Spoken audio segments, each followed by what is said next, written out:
तो माननीय कल्याण सिंह जी ने कहा, उनकी आत्मा को ईश्वर शांति दे स्वर्ग में। उन्होंने कहा संस्कृत विद्यालय तो भूसा भरने के लिए बने हैं, उनको अनुदानित करने की क्या जरूरत है। यही विचार है भारतीय जनता पार्टी की, यही नीति है।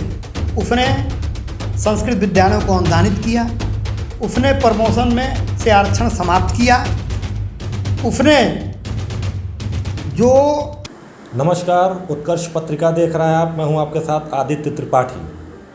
व्यक्ति विशेष में आज हमारे साथ जो मेहमान यहां पर मौजूद हैं, उनसे मैं आपका परिचय करा दूं। हमारे साथ हैं पूर्व दर्जा प्राप्त राज्य मंत्री और अखिल भारतीय ब्राह्मण महासभा के अध्यक्ष डॉक्टर केसी पांडे जी। डॉक्टर केसी पांडे, सबसे पहले तो हमारे चैनल में आपका बहुत स्वागत है। बहुत बहुत धन्यवाद आपको त्रिपाठी जी।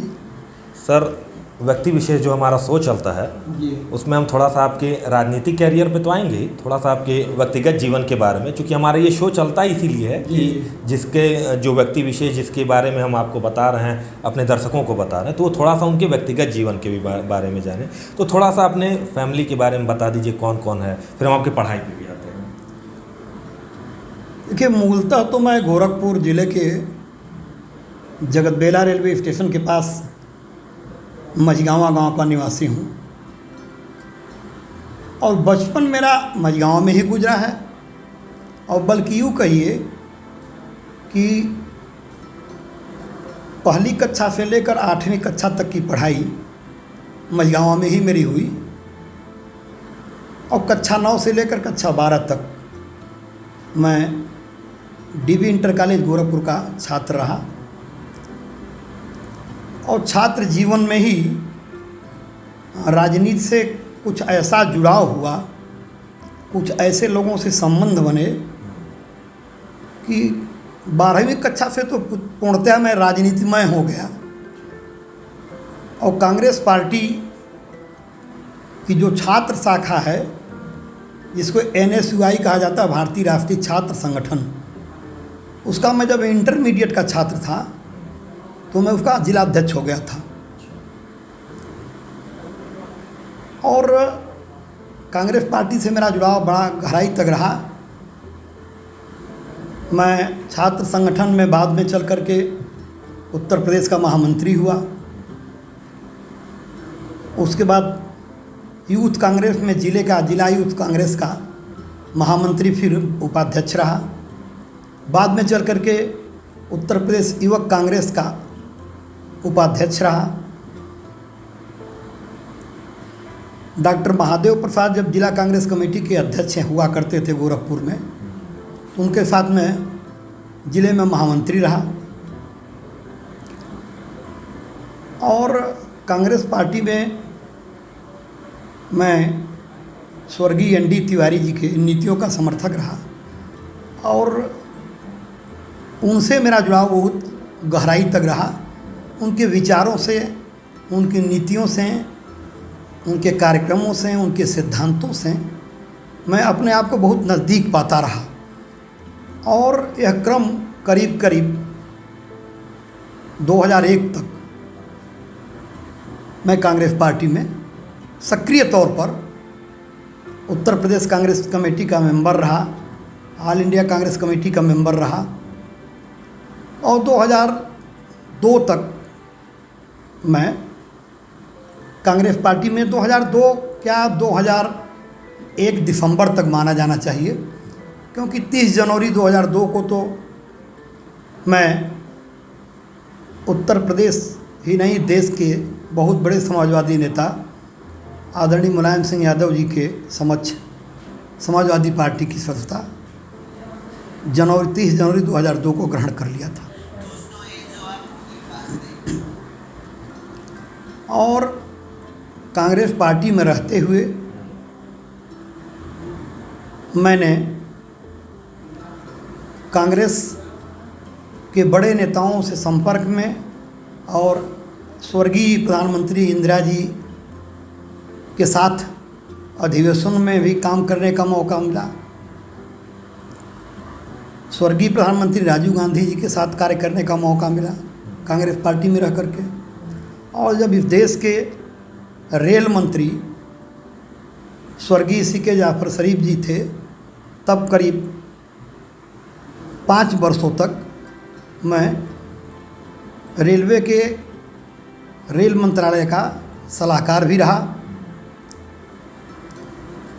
स्वर्गीय पंडित सुखराम जी के ज़माने में जो संचार मंत्री थे तो मैं संचार मंत्रालय का सलाहकार रहा। और पीए संगवा जो बाद में चल करके लोकसभा अध्यक्ष हुए थे इस देश के, वो तत्कालीन श्रम मंत्री थे, तो उनके साथ श्रम मंत्रालय में भी सलाहकार में रहा, बतौर सलाहकार मेंबर काम किया। बाद में यूपी की राजनीति कुछ इस प्रकार की बदली कि कांग्रेस पार्टी धीरे धीरे नेपथ्य में चली गई और ले दे करके उस ज़माने में फिर समाजवादी पार्टी, बहुजन समाज पार्टी की सीधी लड़ाई हो गई। तो हम लोग चूँकि कांग्रेस में एन.डी. तिवारी जी के साथ जुड़े हुए थे, तो एन.डी. तिवारी बेसिकली पहले प्रजा सोशलिस्ट पार्टी में काम कर चुके थे। आचार्य नरेंद्र देव के नीतियों से प्रभावित होकर के एन.डी. तिवारी साहब प्रसोपा में पहले थे। बाद में एन.डी. तिवारी जी की नीतियां समाजवादी विचारधारा के काफ़ी करीब आती थी और करीब करीब समाजवाद को मान करके काम करते थे, और उनकी नीतियों से प्रभावित होकर के कांग्रेस में हम लोग जुड़े रहे। जब धीरे धीरे कांग्रेस का यूपी में प्रभाव कम होता गया, कांग्रेस का प्रभाव क्षीण होता गया, तो तत्कालीन उत्तर प्रदेश में सबसे बड़े नेता माननीय मुलायम सिंह यादव जी से हमारी मुलाकात हुई। ये 30 जनवरी 2002 का ये फ़ोटो है। वही पहली मुलाकात हुई थी जो आपकी? हाँ, हमारी नेताजी की 30 जनवरी 2002 को पहली मुलाकात हुई थी और सर्किट हाउस गोरखपुर में। नेताजी ने बुलवाया था मुझे। उस समय गोरखपुर के समाजवादी पार्टी के जिलाध्यक्ष श्री गोपाल यादव जी हुआ करते थे, और मुझे बुला करके ले गए थे। और उस समय नेताजी के साथ स्वर्गीय मोहन सिंह जी पार्टी के उस वक्त राष्ट्रीय कार्यकारिणी के मेंबर हुआ करते थे, और विश्वविद्यालय के प्रोफेसर अशोक श्रीवास्तव राष्ट्रीय कार्यकारिणी में हुआ करते थे। तो उनके सामने ही मैं नेताजी के समक्ष 30 जनवरी 2002 को समाजवादी पार्टी की सदस्यता लिया था, और तब से अब तक समाजवादी पार्टी में हूँ। बीच में समाजवादी पार्टी की जब 2003 अगस्त में 29 अगस्त 2003 को नेताजी मुख्यमंत्री जब हुए उत्तर प्रदेश के, तो नेताजी ने अखिल भारतीय ब्राह्मण महासभा, जिसका मैं राष्ट्रीय अध्यक्ष हूँ, उसको कार्य करने के लिए दारुल-फुक़हा में कार्यालय भी उपलब्ध कराया था। और नेताजी ने मुझे 2004 में समाजवादी पार्टी की राष्ट्रीय कार्य समिति का सदस्य बना दिया था। 2004 से लेकर के करीब 2009 तक मैं समाजवादी पार्टी में राष्ट्रीय कार्यकारिणी के सदस्य के तौर पर कार्य किया। 2009 में मार्च में मुझे नेताजी ने कहा कि अब आपका कार्य बहुत अच्छा रहा है, आपने तमाम लोगों को जोड़ा है पार्टी से, और मैं चाहता हूं कि आप पार्टी में बहैसियत राष्ट्रीय सचिव कार्य करें। और मार्च 2009 से लेकर के जनवरी 2017 तक मैं पार्टी का राष्ट्रीय सचिव रहा। इस बीच 2010 फरवरी में, जैसे मेरा जानना ये था, जैसे आप बता रहे थे आपका कांग्रेस पार्टी से बहुत अंदर तक गहराव से जुड़ा होता जी जी, फिर जब आप खुद ही बता रहे हैं कि वो नेपथ्य में चली गई यूपी से, आपने समाजवादी पार्टी ज्वाइन कर ली, तो कुछ कारण रहा था कि कांग्रेस को, किया बस कांग्रेस पार्टी कमज़ोर हो गई इसलिए आपने कांग्रेस छोड़ दिया? देखिए, इंदिरा जी के ज़माने में, राजीव जी के ज़माने में, या यूँ कह लीजिए उत्तर प्रदेश में पंडित कमलापत त्रिपाठी एक छत्र नेता थे। पंडित नारायण दत्त तिवारी के ज़माने में कार्यकर्ताओं को कार्य करने का मौका मिलता था। धीरे धीरे कांग्रेस गणेश परिक्रमा वाली पार्टी बन गई। जो दिल्ली दरबार में गणेश परिक्रमा करते थे उनको तवज्जो दी जाने लगी, हमारे जैसे लोगों की उपेक्षा होने लगी, कार्य करने का कोई अवसर या मंच उपलब्ध नहीं कराया गया। तो हम लोग कार्य करने वाले व्यक्ति हैं, तो कार्य का मौका, जब कार्य का अवसर नहीं दिया जाएगा तो हम लोग अपने आप को उपेक्षित महसूस असहज महसूस करेंगे। उसमें किसी बड़े व्यक्ति ने एक ऑफर दिया, जो समाजवादी आंदोलन का पुरोधा है माननीय मुलायम सिंह यादव। तो मुलायम सिंह यादव से मैं प्रभावित होकर के, चूँकि समाजवादी नीतियों से मैं पंडित नारायण दत्त तिवारी जी के ज़माने से प्रभावित था, समाजवादी नीतियाँ मुझे कहीं न कहीं प्रभावित करती थीं, तो समाजवादी आंदोलन से मेरा अंतर्मन से लगाव रहा नारायण दत्त तिवारी जी के ज़माने से। तो मुलायम सिंह यादव जी की नीतियों को मैं अपने करीब पाया, इसलिए मैं समाजवादी पार्टी में चला गया। और समाजवादी पार्टी में जाने पर माननीय मुलायम सिंह यादव ने पूरा हमको इज्जत दिया। मैंने आपको बताया कि फरवरी 2010 में उत्तर प्रदेश में मुझे मतलब यूपी पार्लियामेंट्री बोर्ड का मेंबर, गोरखपुर में समाजवादी पार्टी का कोई व्यक्ति आज तक, 1992 में समाजवादी पार्टी की स्थापना हुई थी, गोरखपुर का कोई भी व्यक्ति आज तक, बल्कि आप यूँ कह लीजिए कि मतलब बृजभूषण तिवारी जी और अब स्वर्गीय मोहन सिंह जी के बाद इधर का कोई व्यक्ति राष्ट्रीय कमेटी में नहीं हुआ था।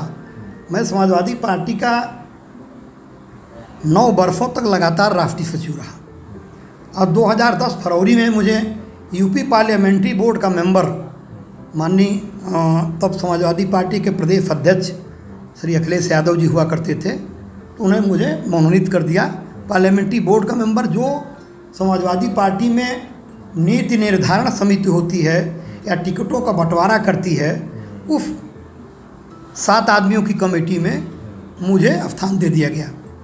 तो मैं समाजवादी पार्टी में आज भी अपने आप को सबसे जुड़ाव महसूस करता हूँ। इसलिए करता हूँ कि समाजवादी पार्टी के जब राष्ट्रीय अध्यक्ष माननीय मुलायम सिंह यादव जी रहे और चाहे आज अखिलेश यादव जी हैं, तो हमें अपने पारिवारिक सदस्य की तरीके से सम्मान देते हैं दोनों लोग। आज भी अभी देखिए 2 तारीख को ये संजय चौहान जो जनवादी पार्टी सोशलिस्ट के अध्यक्ष हैं, वो समाजवादी पार्टी के पक्ष में करीब 10 दिनों की यात्रा किए इधर पूर्वांचल की बलिया उलिया में। तो उनके यात्रा का समापन 2 तारीख को हुआ। तो अखिलेश जी स्वयं मुझे लेकर के मंच पर गए, प्रेस करवाए, फिर उन्होंने कहा कि नेताजी के बगल में आप बैठिए, बगल में बैठाए हो और बहुत सम्मान देते हैं। नहीं, आप जैसे बता रहे समाजवादी पार्टी में आपको काफ़ी सम्मान मिला, आज भी मिलता है जी। फिर अखिलेश यादव के अध्यक्ष बनने के बाद आपका मैंने उस समय का बयान देखा जी।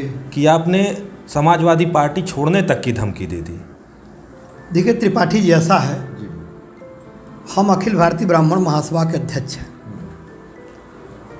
ब्राह्मण समाज हमारे ऊपर विश्वास करता है और यह विश्वास का ही नतीजा रहा कि 3 मई 2005 को तत्कालीन मुख्यमंत्री माननीय मुलायम सिंह यादव जी ने हमारे कहने पर बहैसियत अखिल भारतीय ब्राह्मण महासभा के राष्ट्रीय अध्यक्ष के नाते मेरे कहने पर आज़ादी के इतने दिनों बाद पहली बार हमारे आराध्य भगवान परशुराम की जयंती को सार्वजनिक अवकाश घोषित किया था उन्होंने। अखिलेश जी ने हमारे कहने पर 247 संस्कृत विद्यालयों को अनुदानित किया। और जब अखिलेश जी मुख्यमंत्री बने तो हम लोगों ने उनसे घोषणा पत्र में 2012 के चुनाव घोषणा पत्र में वादा कराया था कि प्रमोशन से आरक्षण आप ख़त्म कर देंगे अगर आप मुख्यमंत्री होंगे। पहली कैबिनेट मीटिंग में अखिलेश जी ने उत्तर प्रदेश में प्रमोशन से आरक्षण को समाप्त कर दिया। तो इसलिए हम नज़दीक पाते हैं अपने आप को कि हम लोगों की, हमारे समाज की वहाँ पूछ होती है। हम लोगों ने मांग किया, हम लोगों ने सुझाव दिया, तो आदरणीय मुलायम सिंह यादव जी ने 2012 के चुनाव में पहली बार 67 ब्राह्मणों को उत्तर प्रदेश विधानसभा का टिकट दिया था। ये अपने आप में उल्लेखनीय है, क्योंकि जाति गणना नहीं हुई आज तक। बार बार मांग हो रही है, केंद्र सरकार कही भी है और हम लोग भी आपके फोरम से भी मांग कर रहे हैं कि जातीय जनगणना होनी चाहिए इस देश में। आप इसके समर्थन? हम एकदम समर्थन में हैं। अखिल भारतीय ब्राह्मण महासभा इसके समर्थन में है और समाजवादी पार्टी भी इसके समर्थन में है कि जातीय जनगणना होनी चाहिए। इसलिए कि ये स्पष्ट होना चाहिए कि देश में, उत्तर प्रदेश में जातियों का परसेंटेज कितना है। हम लोगों ने ज़िले ज़िले में अखिल भारतीय ब्राह्मण महासभा के माध्यम से जो ब्राह्मण समाज का गणना कराया, उसके आधार पर हम लोग इस निष्कर्ष पर पहुँचे हैं कि उत्तर प्रदेश में कुल मतदाताओं का 17.8% ब्राह्मण मतदाता है। अब उसमें देखिए तमाम लोग भूल कर जाते थे, जैसे भूमिहार हैं, भूमिहार ब्राह्मण है वास्तव में, कहीं अलग ब्राह्मण से नहीं है वो। भट्ट है, भट्ट ब्राह्मण है। महापात्र है, वो ब्राह्मण है। साकलदीपी है, वो ब्राह्मण है। गिरी है, वो ब्राह्मण है। तो जो हम लोग ये जातियों को छोड़ देते थे, इससे संख्या पर वास्तव में सही कैलकुलेशन नहीं हो पाता था। हमने सबको समेटा और हम 17.8% हैं। तो 17 के अनुसार अगर हमारी हिस्सेदारी चाहिए, किसी भी पार्टी को अगर हमारा समर्थन चाहिए, तो आप 403 की विधानसभा है, तो 17 चौका 68, कम से कम 68 सीटें तो चाहिए विधानसभा के हमको ना। नियमता तो 72 चाहिए हमको, क्योंकि 17.8 हैं हम, तो 72 सीटें हमको चाहिए विधानसभा की। क्योंकि लोकतंत्र में जब तक सत्ता आपके हाथ में नहीं आएगी, तब तक अपने लोगों का आप कल्याण नहीं कर पाएंगे, चाह करके आप हित नहीं कर पाएंगे। आप बताइए, हम लोग बार बार मांग कर रहे हैं, भारतीय जनता पार्टी सत्ता में आई, और ये सच्चाई है त्रिपाठी जी, मैं आपको बता दूं कि 2007 में ब्राह्मणों ने हाथी नहीं गणेश है ब्रह्मा विष्णु महेश है के नारे पर मायावती जी को समर्थन दिया था, और मायावती जी की पूर्ण बहुमत की सरकार बनी। 2012 में ब्राह्मणों ने अखिलेश जी को, समाजवादी पार्टी को, माननीय मुलायम सिंह यादव जी के नेतृत्व को, उनके ऊपर पूरा विश्वास करके समर्थन दिया, और पहली बार यूपी में समाजवादी पार्टी की पूर्ण बहुमत की सरकार 2012 में बनी। उसके पहले नेताजी मुख्यमंत्री थे, 89 में नेताजी मुख्यमंत्री हुए, 93 में हुए, 2003 में हुए, लेकिन कभी पूर्ण बहुमत से नहीं हुए थे, जोड़ बटोर करके मुख्यमंत्री हुए थे वो। लेकिन समाजवादी पार्टी की पूर्ण बहुमत की सरकार 2012 में अखिलेश जी जब मुख्यमंत्री बने, तो ब्राह्मणों ने पूरा समर्थन दिया, तो बने। देखिए, ब्राह्मण जो होता है वोटर नहीं होता है, ब्राह्मण केवल वोटर नहीं होता, ब्राह्मण मोटिवेटर होता है। एक ब्राह्मण, उसके अंदर यह क्षमता होती है कि वह 100 लोगों को प्रभावित करके उनका मतदान करा देगा। ये ठीक बात है आपकी। हाँ। जैसे अभी ब्राह्मणों को लेकर के हर पार्टियां अपनी अपनी तरफ से कार्यक्रम कर रही हैं ब्राह्मणों को रुझाने के लिए। बसपा जो है प्रबुद्ध सम्मेलन कर रही है, कांग्रेस कहती है हमने कई सारे ब्राह्मण मुख्यमंत्री दिए, बीजेपी भी अपनी तरफ से अलग अलग कार्यक्रम चला रही है। आपको लगता है इससे कितना, जैसे बसपा ही प्रबुद्ध सम्मेलन के, कितना बसपा को इससे फायदा हो जाएगा? वो भी तब की जबकि 2007 में जो सोशल इंजीनियरिंग वाली उनकी थ्योरी थी, जिसपे आज भी वो फिर से लग गए हैं, तो क्या लगता है कितना फायदा होगा? मैं आपको एक उदाहरण देना चाहूँगा। आपके बगल में महाराजगंज जिला है, 2010 में बहुजन समाज पार्टी की सरकार थी। डिगही एक गांव है महाराजगंज में, डिगही गांव में एक साथ 1 दर्जन ब्राह्मणों को घर में बंद करके, पेट्रोल डाल करके, एक जाति विशेष के लोगों ने पूरे घर में आग लगा दिया। 12 ब्राह्मणों की लाश बरामद हुई एक साथ। मायावती जी मुख्यमंत्री थे, सतीश जी ने ब्राह्मणों का वोट दिलवाया था मायावती जी को। लेकिन बड़े खेद के साथ आपसे कहना पड़ रहा है कि ब्राह्मणों ने जब सतीश मिश्रा के घर गए मिलने, सतीश मिश्रा जी मिले तक नहीं ब्राह्मणों से। और अखिल भारतीय ब्राह्मण महासभा ने हाई कोर्ट में जब इस मामले को उठवाया, तब उस मामले में FIR दर्ज हुआ और उन लोगों की गिरफ्तारी हुई, बाद में चल करके सजा हुई। 18,500 मुकदमे SC ST हरिजन एक्ट की दंडात्मक धारा 3110 के अंतर्गत 2007 से लेकर के 2012 मायावती जी के कुशासन के काल में सवर्णों पर दर्ज हुए थे। और मायावती जी ने प्रोविज़न कर दिया था कि हरिजन एक्ट की दंडात्मक धारा 3110 में जब सवर्ण के खिलाफ मुकदमा दर्ज होगा तो मुकदमा दर्ज होते ही जिस दिन एफआईआर होगी शासकीय खजाने से 75,000 रुपया उस दलित को दिया जाएगा।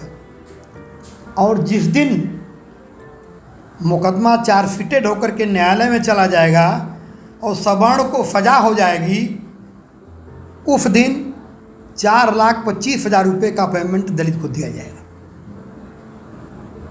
भारतीय जनता पार्टी से लोगों को उम्मीद थी कि भारतीय जनता पार्टी ऐसे एक्ट को रद्द करेगी या शिथिल करेगी, लेकिन कोई शिथिल नहीं किया और एक्ट को कठोर बना दिया गया।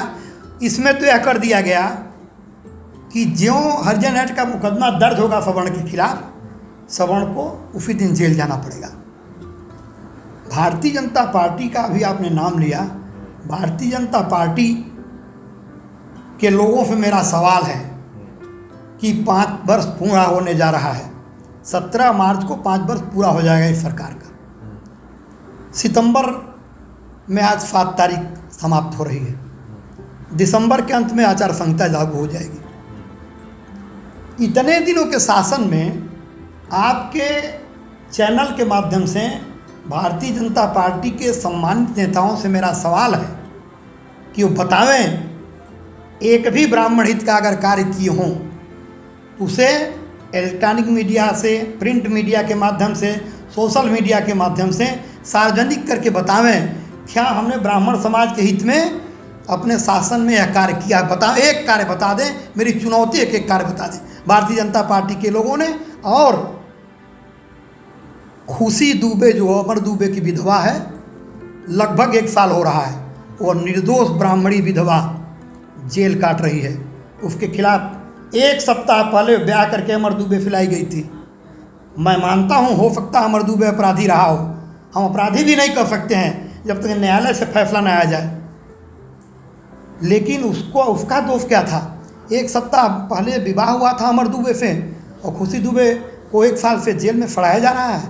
अखिल भारतीय ब्राह्मण महासभा से बार बार प्रदर्शन किया, हमारा डेलीगेशन माननीय मुख्यमंत्री से मिला था, लेकिन रिहाई नहीं हुई आज तक उसकी। उस बेचारी ब्राह्मणी विधवा क्या दोष है? 450 ब्राह्मणों की हत्याएं हुई हैं भारतीय जनता पार्टी की सरकार में। कोई जवाब है भारतीय जनता पार्टी के पास? क्यों नहीं सवर्ण आयोग का गठन किया जा रहा है? इस देश में, इस प्रदेश में अल्पसंख्यक आयोग है, अनुसूचित जाति जनजाति आयोग है, पिछड़ा वर्ग आयोग है, महिला आयोग है, लेकिन सवर्ण आयोग क्यों नहीं है? सवर्ण में क्या, कौन सा गलती कर दिया? सवर्ण कौन सा पाप कर दिया है? मैं आपको बताऊं, आप पता नहीं आप लोगों के आर्थिक आधार पे आरक्षण भी तो बीजेपी ने ही दिया है। ईडब्ल्यूएस वो आर्थिक आधार कहाँ लिया जाएगा? आर्थिक आधार कर दिया, आरक्षण, जाति आरक्षण खत्म कर दिया जाए, आर्थिक आधार पर कर दिया जाए, लागू कर दे। अगर बीजेपी की नीयत साफ है, नीति साफ है तो कर दें। आप बताइए, मैं पता नहीं आप लोगों के संज्ञान में बात है कि नहीं, मैं आपको बताना चाहता हूँ। भारतीय जनता पार्टी द्वारा समर्थित सरकार बिहार में है नीतीश कुमार जी की। आप पता कीजिए बिहार में नीतीश कुमार जी जो है सवर्ण आयोग का गठन कर चुके हैं, वहाँ सवर्ण आयोग काम कर रहा है। तमिलनाडु में सुश्री जयललिता जी जब मुख्यमंत्री थीं तब उन्होंने गरीबी रेखा से नीचे जीवन जीने वाले ब्राह्मणों को 10% आरक्षण सरकारी नौकरियों में लागू कर दिया था, जो चल रहा है। लेकिन हम कहते हैं यूपी के ब्राह्मण जाके दिल्ली में, बॉम्बे में, लखनऊ स्टेशन पर आप जाइए, तमाम ब्राह्मण आपको रिक्शा चलाता हुआ मिल जाएगा, भीख मांगता हुआ मिल जाएगा। ब्राह्मण जात में पैदा होने से हम अमीर हो गए? हमारा दोष यही कि हम ब्राह्मण कुल में पैदा हो गए। बार बार हम लोग कहते हैं कि जो कथावाचक हैं ब्राह्मण, जो कर्मकांडी पंडित हैं, इनके लिए भी पेंशन योजना लागू कर दी जाए। क्यों नहीं लागू की जा रही है? हम लोग बार बार कहते हैं कि जो ब्राह्मण का लड़का है उच्च शिक्षा ग्रहण करने हेतु अगर वो विदेश जा रहा है तो उसको भी छात्रवृत्ति की सुविधा, सहूलियत दी जाए। वह क्यों नहीं दी जा रही है? बोलिए। ये आप राज्य मंत्री भी रहे, कई बड़े बड़े पदों पे रहे। जब समाजवादी पार्टी की सरकार थी तब आपने ये सब मांग उस समय क्यों नहीं? समाजवादी पार्टी से त्रिपाठी जी, समाजवादी पार्टी की 5 साल की सरकार में हमने बहुत उल्लेखनीय कार्य कराया। हमने कराया कि परशुराम जयंती का सार्वजनिक अवकाश कराया, हमने कराया कि जो 247 संस्कृत विद्यालय हैं जो आज़ादी के बाद आज तक अनुदानित नहीं हुए थे, उनको हमने अनुदानित कराया। संस्कृत विद्यालय में ब्राह्मण का लड़का ही अधिकांशतः पढ़ता है और ब्राह्मण ही पढ़ाता भी है। माननीय स्वर्गीय अब तो हो गए कल्याण सिंह जी, हम लोगों का डेलीगेशन उनसे मिलने गया था, मुख्यमंत्री थे, तो हम लोगों ने कहा कि संस्कृत विद्यालयों को अनुदान सूची पर ले लीजिए। तो माननीय कल्याण सिंह जी ने कहा, उनकी आत्मा को ईश्वर शांति दें स्वर्ग में, उन्होंने कहा संस्कृत विद्यालय तो भूसा भरने के लिए बने हैं, उनको अनुदानित करने की क्या ज़रूरत है। यही विचार है भारतीय जनता पार्टी की, यही नीति है। इसी आधार पर ब्राह्मण का वोट चाहिए उनको। ब्राह्मणों की हत्याएं कराएंगे, चाहे इलाहाबाद हो, चाहे बांदा हो, चाहे प्रतापगढ़ हो, चाहे रायबरेली हो, चाहे ऊँचा हरा हो। ब्राह्मणों की जितनी हत्याएं भारतीय जनता पार्टी के शासनकाल में हुई हैं, उतनी हत्याएं किसी सरकार में नहीं हुई हैं। और ब्राह्मण बेचारा बन करके रह गया है। आप ब्राह्मणों को समाजवादी जो 22 के चुनाव आ रहे हैं जी, ब्राह्मणों को समाजवादी पार्टी को वोट मिले ब्राह्मणों का, उसके लिए आप क्या देखिए, अखिल भारतीय ब्राह्मण महासभा ने त्रिपाठी जी, मैं आपको बता दूं कि हर बूथ पर पूरे उत्तर प्रदेश के अब तक हमने हर बूथ पर 5 यूथ तैयार किया ब्राह्मणों का। और ब्राह्मणों को यही समझाया जा रहा है गांव-गांव में कि समाजवादी पार्टी ने, उसकी सरकार थी तो भगवान परशुराम की जयंती को सार्वजनिक अवकाश किया, उसने संस्कृत विद्यालयों को अनुदानित किया, उसने प्रमोशन में से आरक्षण समाप्त किया, उसने जो गरीब ब्राह्मण थे उनको भी, उनके बेटे बेटियों को भी लैपटॉप दिया, जो गरीब सवर्ण थे उनको भी छात्रवृत्ति दिया। पहली कक्षा से लेकर के और बीए तक जो भी सवर्ण गरीब थे उनको निःशुल्क शिक्षा का प्राविधान किया समाजवादी सरकार ने। और समाजवादी पार्टी की सरकार अगर बनेगी तो सवर्ण आयोग का गठन भी होगा। इस पर हम लोग ब्राह्मणों को समझा रहे हैं। और भारतीय जनता पार्टी ने अपने इतने दिनों के कुशासन में जो हमारा उत्पीड़न किया है, जो निर्दोष ब्राह्मणों को जेल भेजने का कार्य किया गया है, जो निर्दोष ब्राह्मणों को घर बुलडोजरों से ढहाए गए हैं, इस बात को हम लोग ब्राह्मणों को समझा रहे हैं। और हम हर हाल में 2022 में ब्राह्मणों को तैयार करेंगे कि एक बार उत्तर प्रदेश का मुख्यमंत्री एक नौजवान जो ईमानदार है अखिलेश यादव, उसको उत्तर प्रदेश का मुख्यमंत्री बनाया जाए, उसको मौका दिया जाए जिससे ब्राह्मणों हित में वो और भी कार्य कर सकें। क्योंकि अखिलेश यादव पर ही ब्राह्मण समाज की निगाह टिकी है, वही कार्य कर पाएंगे, बकिया और कोई नहीं करेगा। मायावती को हमने पूरा समर्थन दे करके देख लिया है, हमने भारतीय जनता पार्टी को पूरे मनोयोग से समर्थन दिया और देख लिया। काट की हारी बार बार नहीं चढ़ती है। तो भाजपा और बसपा दोनों को इस प्रदेश की जनता नकारने जा रही है। 2022 में पुनः ब्राह्मण समाज ही अगुवाई करेगा और अखिलेश यादव को मुख्यमंत्री बनाएगा। अखिलेश यादव के साथ भी आपने काम किया है और समाजवादी पार्टी ही आपने मुलायम सिंह यादव जी के कहने पर ज्वाइन की थी। दोनों में आप क्या फ़र्क देखते हैं, थोड़ा संक्षेप में? देखिए, एक तो जनरेशन गैप होता है त्रिपाठी जी, वह तो रहेगा, शाश्वत सत्य है। लेकिन अखिलेश जी जो पुराने लोग हैं, जिनको नेताजी ले आए थे राजनीति में, जिनको नेताजी समाजवादी पार्टी में सम्मान दिए थे, अखिलेश जी उनको सम्मानित कर रहे हैं, पूरा सम्मान दे रहे हैं और अपने अभिभावक के तौर पर सम्मान दे रहे हैं। इसलिए अखिलेश जी सबको जोड़ लिए हैं। अब अखिलेश जी की स्थिति हो गई है कि जो सीनियर नेता समाजवादी पार्टी में हैं, उनके हृदय में अखिलेश जी ने स्थान बना लिया है। उनके हृदय में स्थान बना लिया। शिवपाल यादव जी के लिए दरवाजे हमेशा खुले हैं। माननीय अखिलेश जी ने स्वयं कहा है कि शिवपाल जी के लिए जसवंत नगर की सीट हम छोड़ रहे हैं और शिवपाल जी को हम मंत्री भी बनाएंगे, हमारी सरकार में कैबिनेट मंत्री होंगे और शिवपाल जी को पूरा सम्मान दिया जाएगा। माननीय शिवपाल जी ने खुद कहा है कि हम अखिलेश जी के साथ हर कदम पर काम करने तैयार हैं। विलय के सवाल पर भी वो कह रहे हैं कि अखिलेश जी की इच्छा होगी और हमारे सम्मान का पूरा पूरा ख्याल वो रखेंगे, हम विलय भी करने के लिए तैयार हैं। शिवपाल जी खुद कह दिए हैं, अखिलेश जी शिवपाल जी का पूरा पूरा सम्मान कर रहे हैं। अच्छा, समाजवादी पार्टी को लेकर के जैसे ऐसा कहा जाता है कि MY कॉम्बिनेशन पे वो ज़्यादा ध्यान देते हैं, इस चक्कर में बाकी जितनी जातियां हैं वो उनसे थोड़ा सा नेगलेक्ट हो जाती हैं। आपको नहीं लगता कि इस पे भी उनको ध्यान देना चाहिए थोड़ा? देखिए, समाजवादी पार्टी पर आप विरोधी आरोप लगाते हैं। आप बताइए, समाजवादी पार्टी की सरकार में विधानसभा का अध्यक्ष दो बार माननीय माता प्रसाद पांडे रहे, संवैधानिक पद है, सबसे बड़ा पद है। मिनिस्टर वो चाहे ब्रह्माशंकर त्रिपाठी से लेकर के और आपके बगल में ये आपके ब्रह्माशंकर ये मनोज पांडे, पवन पांडे, ये लोग, हम लोग स्वयं मंत्री पद पर रहे। आपके अभिषेक मिश्रा जी रहे। तो मतलब हमारे समझ से करीब करीब 13-14 लोग मिनिस्टर रहे उनके, अखिलेश जी की कैबिनेट में ब्राह्मण रहे।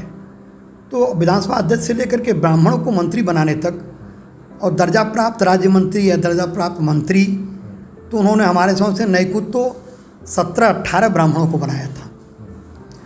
तो ब्राह्मणों को पूरा सम्मान देते हैं अखिलेश जी, इसमें कहीं कोई दो राय नहीं है।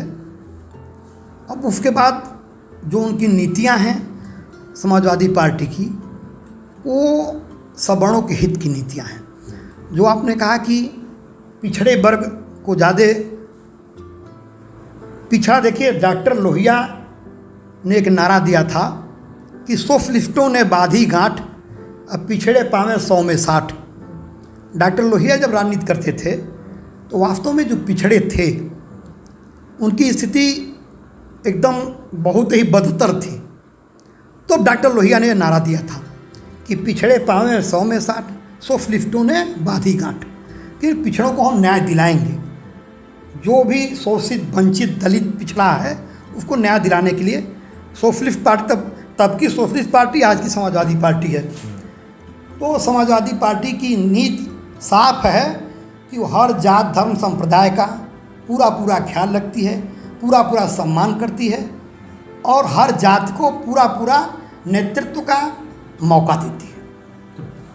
चलते चलते 2022 के जो चुनाव आ रहा है जी, उसमें आप कितनी सीटें, सपा से कुछ इसको लेकर के बात हुई है कि ब्राह्मणों को कितना टिकट दिया जाए, कुछ इस पे, या आपकी क्या मांग है उनसे, आपने बताया? नहीं, माननीय अखिलेश जी से अभी हमारी 2 तारीख को मुलाकात हुई थी, 2 सितंबर को, तब भी बड़ी विस्तार से वार्ता हुई है और उन्होंने साफ कहा है कि चुनाव जीतने के लिए जहां ब्राह्मण जीतने की स्थिति में है, ब्राह्मण कैंडिडेट, वहाँ निश्चित तौर पर हम ब्राह्मण को उचित नेतृत्व का मौका देंगे, ये उन्होंने स्पष्ट तौर पर कहा है। और मैं जानता हूँ कि जैसे नेताजी जो कहते थे, उनके कथनी करनी मंत्र नहीं था, और नेताजी के सुयोग्य पुत्र हैं अखिलेश जी, तो मुझे विश्वास है कि अखिलेश जी ब्राह्मण समाज को नेतृत्व का उचित मौका निश्चित तौर पर देंगे। आप अपने सुपुत्र के लिए भी चौरी चौरा से टिकट मांग रहे हैं? अब देखिए, सुपुत्र 2012 में चौरी चौरा से लड़े थे। नेताजी पूरे उत्तर प्रदेश में अनूप पांडे सबसे कम उम्र के कैंडिडेट थे। माने किसी भी राजनीतिक दल में उतना कम उम्र का कोई कैंडिडेट नहीं था जितना अनूप पांडे थे।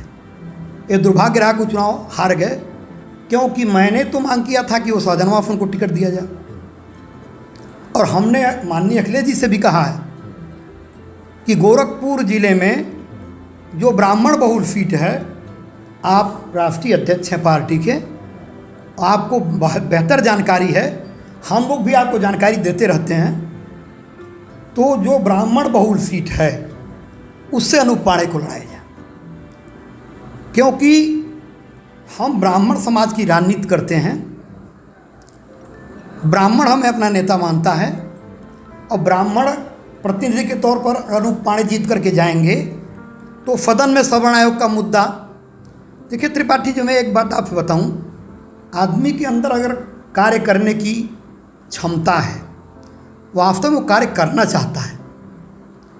तो शुक्रवार का एक ऐसा दिन होता है, लोग पढ़े लिखेंगे नहीं। आजकल के विधायकों में सबसे बड़ा दोष है कि विधायक निधि का उपयोग और दुरुपयोग कैसे किया जाए ये बहुत जल्दी पढ़ लेते हैं, लेकिन विधानसभा की लाइब्रेरी में जा कर के उस किताब का अध्ययन नहीं करेंगे कि प्रश्न काल में प्रश्न कैसे लगाया जाता है, तारांकित प्रश्न कैसे पूछा जाता है, अतारांकित प्रश्न कैसे पूछा जाता है, नियम 377 क्या कहता है, नियम 300 क्या कहता है, इसका गहन अध्ययन नहीं करेंगे। एक शुक्रवार का दिन ऐसा भी होता है विधानसभा विधान परिषद में जो गैर सरकारी कामकाज का दिवस होता है। उसमें जो भी एमएलए किसी भी दल का जीत करके जाता है, चाहे पक्ष का हो चाहे प्रतिपक्ष का, वो निजी विधेयक पेश कर सकता है। लेकिन ये 403 की विधानसभा में एक इतना बड़ा दुर्भाग्य है कि भारतीय जनता पार्टी के भी तमाम एमएलए सवर्ण और ब्राह्मण जीत करके गए हैं, लेकिन किसी ने, किसी भी दल के किसी विधायक ने यह निजी संकल्प नहीं पेश किया गैर सरकारी विधेयक के तौर पर कि सवर्ण आयोग का गठन किया जाए। आज तक हाउस का कार्यकाल पूरा हो रहा है। तो अनूप पांडे चुनाव जीत करके जाएंगे तो सबसे पहले उनको यह आदेश रहेगा अखिल भारतीय ब्राह्मण महासभा का कि तुम निजी विधेयक पेश करो। पहले विधानसभा की पहली बैठक में शुक्रवार जो पहला पड़ेगा उसमें सवर्ण आयोग का गठन तुम्हारा पहला मुद्दा बने विधानसभा में, और देखो कौन विरोध करता है और कौन तुम्हारे पक्ष में है।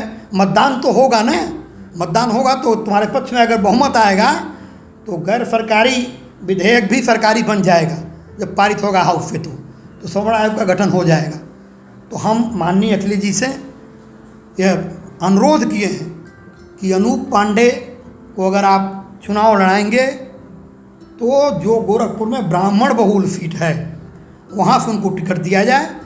आप सहजनवा से चाहते हैं टिकट? हम उनके ऊपर छोड़ दिए हैं कि वो कहाँ से लाएंगे, लेकिन ये मेरा ज़रूर उनसे अनुरोध है कि जो ब्राह्मण बहुल सीट है, ब्राह्मण को प्रतिनिधित्व करने का अगर आप मौका देना चाहते हैं तो उसी सीट से दीजिए।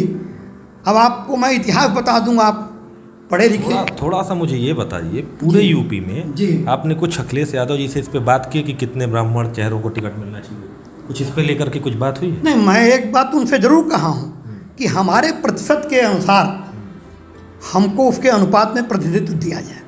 ये मैंने उनसे आग्रह किया है, प्रस्ताव दिया अखिल भारतीय ब्राह्मण महासभा की राष्ट्रीय कार्यकारिणी का कि जो हमारा प्रतिनिधित्व है हमारे प्रतिशत के हिसाब से दिया जाए। अच्छा, मान लीजिए अगर समाजवादी पार्टी उतना नहीं देती है, कोई और पार्टी आपको ऑफर देती है कि आइए हम टिकट देने को तैयार हैं, तो क्या आप समर्थन करेंगे? देखिए त्रिपाठी जी, एक बात मैं आपको बता दूं कि बहैसियत केसी पांडे राष्ट्रीय अध्यक्ष के अगर आप जानना चाहते हैं तो समाजवादी पार्टी का जो झंडा है, मैं तो हमेशा विश्वास करता हूं कि मेरा अंतिम यात्रा भी हो तो झंडे के तले हो, समाजवादी झंडे में लपेट करके मेरा सौ जाए। मैं समाजवादी पार्टी अब छोड़ने की कल्पना नहीं कर सकता हूं। मैं वहीं रहूंगा और मेरी जान वहीं जाएगी समाजवादी पार्टी में ही।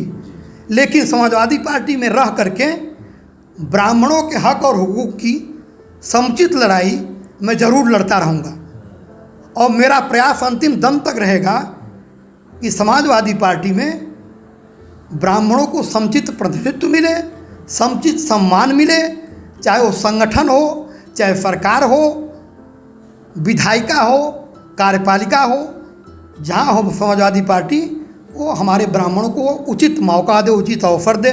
क्योंकि अभी हमारे तमाम मित्रों ने, मैंने विभिन्न चैनलों पर देखा तो कहा कि ब्राह्मण तो सम्मान का भूखा है। अरे भाई, सम्मान लेके हम चाटेंगे?